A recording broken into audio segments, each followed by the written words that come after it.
தமிழக பாஜக மாநில தலைவராக பொறுப்பேற்ற நயினார் நாகேந்திரன் கட்சியினரை ஒருங்கிணைப்பது, கூட்டணி கட்சிகளை ஒருங்கிணைப்பது என தனது பணிகளை மிகவும் சிறப்பாக செய்து வருகிறார்.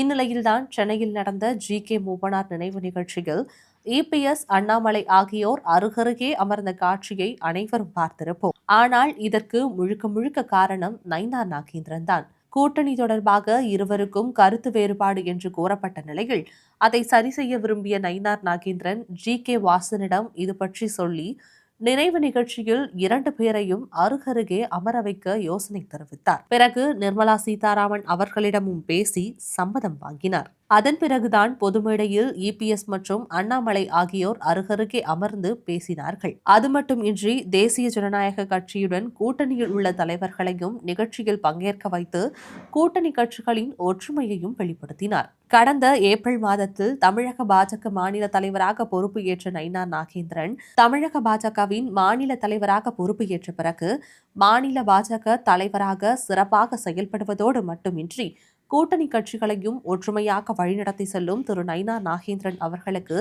தொடர்ந்து பாராட்டுகள் குவிந்து வருகிறது.